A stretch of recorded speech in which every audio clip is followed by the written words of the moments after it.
Hello friends, स्वागत है आपका आपके अपने लीगल चैनल में। दोस्तों, आज की इस वीडियो में आपको बहुत ही इंपॉर्टेंट जानकारी मैं देने वाला हूं। ये जानकारी 125 सीआरपीसी पर है।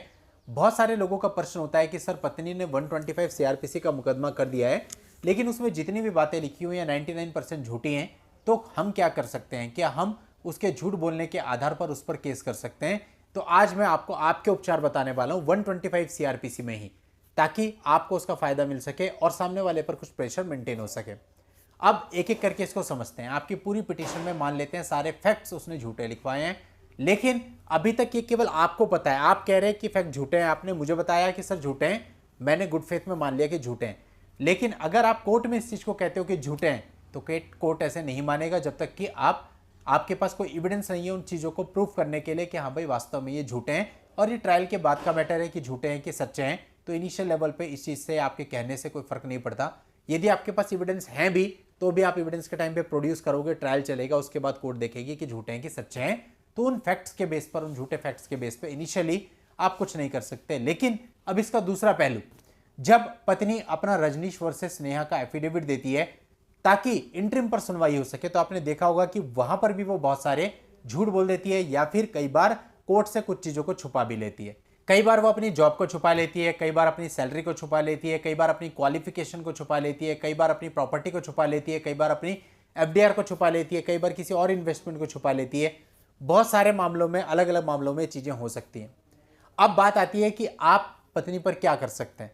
तो दोस्तों, यहां पर दो तीन ऑप्शन आपके लिए बनते हैं। पहला ऑप्शन यह बनता है कि यदि आपको लगता है कि पत्नी के सारे डॉक्यूमेंट्स कोर्ट में आ गए तो आपको न्याय मिल सकता है, तो ऐसे में आप सेक्शन 91 सीआरपीसी में एक एप्लीकेशन दीजिए और उसमें प्रॉपर हवाला दीजिए कि आपकी पत्नी ने क्या क्या चीजें कोर्ट से छुपाई हैं, और वो सारे के सारे डॉक्यूमेंट्स कोर्ट में आने बहुत ही जरूरी हैं।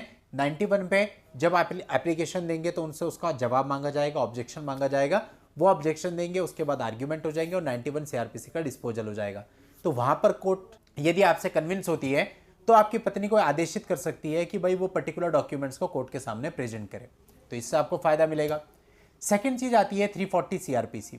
340 सीआरपीसी का यूज आप केवल तब कर सकते हैं जब आपके पास पुख्ता सबूत हो। फॉर एग्जांपल, आपकी पत्नी ने बोला है कि उसने ग्रेजुएशन कर रखा है, लेकिन उसकी पोस्ट ग्रेजुएशन की मार्कशीट आपके पास अवेलेबल है, तो यानी पुख्ता सबूत है कि पत्नी ने अपनी पोस्ट ग्रेजुएशन को कोर्ट से छुपाया है। इसी प्रकार से यदि वो कहती है कि वो एक घरेलू महिला है और आपके पास कोई उसका ऑफर लेटर है, कोई उसकी सैलरी स्लिप है, कोई उसकी बैंक स्टेटमेंट है, या उसकी सैलरी क्रेडिट हो रही है, तो आप उन चीजों को कोर्ट के सामने ला करके उस पर 340 सीआरपीसी डाल सकते हैं। लेकिन बहुत ही माइनर चीजों के लिए आप 340 सीआरपीसी का यूज ना करें, क्योंकि उस पर जनरली कोई कार्रवाई नहीं होगी जब तक कि आपके पास कोई ठोस एविडेंस नहीं है और जब तक कोई मेजर इशू नहीं है, जैसे मैंने आपको समझाया।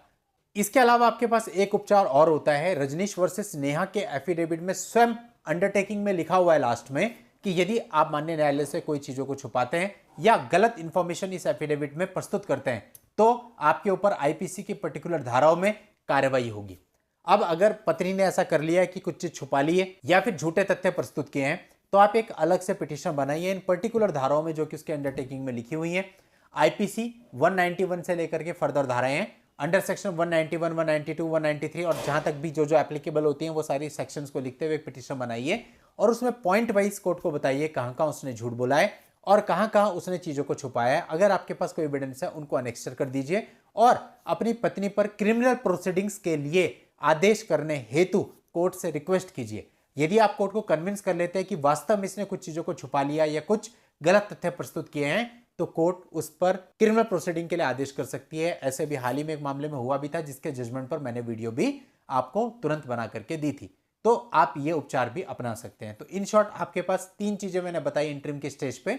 एक 340 सीआरपीसी आप डाल सकते हैं, एक 91 सीआरपीसी आप डाल सकते हैं, और एक आईपीसी के पर्टिकुलर सेक्शंस में एक पिटीशन देकर के उस पर आपराधिक कार्यवाही करने हेतु आदेश दिए जाने के लिए कोर्ट से प्रार्थना कर सकते हैं।